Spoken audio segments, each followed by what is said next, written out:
Okay, so let's talk purge prints. Why we use them and how they're helpful, what the intended purpose of them is. First of all, we always want to check our flushing volumes. Mine are not bad right now. I kind of went through and looked at them, and they look okay. I might adjust them here in a little bit depending on what my waste amount is, but we'll see. Second one is you always want to slice your plate. I already went ahead and sliced it.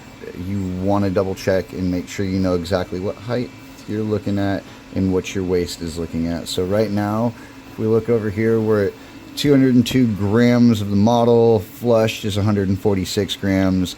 Towers basically 31 grams. So the height of the model, I'm looking at about, what is that, 31.2, so we'll just call it 32. We're going to go back to prepare.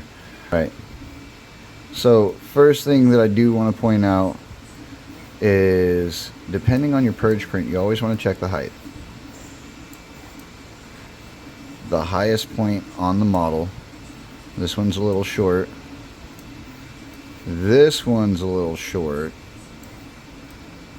The llama's a little tall. You can always scale your models. I'm going to highlight both of these by pressing Control, bring both of these over. And now we're going to go ahead and scale these down to about 80%. Because they are a little tall for the print. That looks good to me. Now let's go back and slice plate again. Actually, you know what? Before I do that, I completely spaced it. Let's do this. Alright, next we're going to come over here. We're going to click Objects. Gotta click Objects. Now once we click Objects, we want to go down to Other.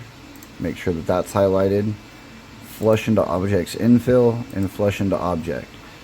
Now what we want to do is right click, select all, go back to Global, go back over to Others, and make sure Flush into Objects Infill is clicked.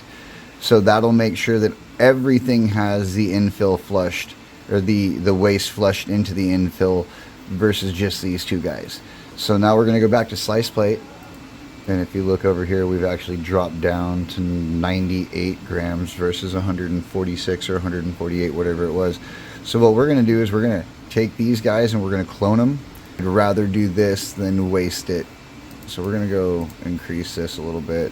Okay, what I'm going to do here, instead of adding more prints, purge prints to the plate, I'm actually going to take the ones that I have and kind of strengthen them a little bit.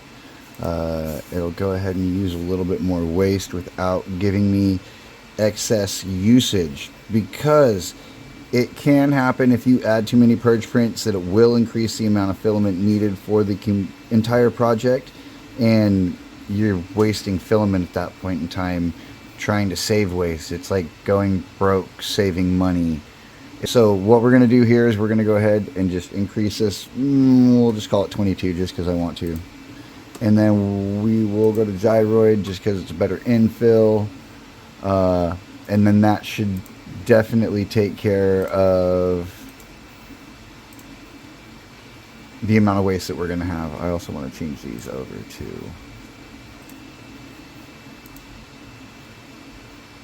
Alright, let's go ahead and slice the plate. Alright, well, now we're 47 grams of waste. And you know what? That's something I guess I'm okay with. I usually try to get it down about 10-15 more grams, but it is what it is. It's better than 147 grams or 146 grams, and it did not increase the size of the print much at all, maybe by like 1%. So this is why we use purge prints. Instead of throwing 147 grams in the garbage, I'm only throwing 47 grams. So plus you get to make really cool purge prints that actually look like this. And these are what purge prints look like.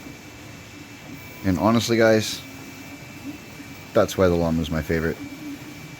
Yeah, you can't beat it. And at the same time, if you're printing a plate of like 15 to 20 of these things, pick 2 or 3, maybe 4 of them, depending on how big they are. Purge into those so you don't have to create extra purge prints. So that's all I got for you right now, guys. And with that one, I'm out of here.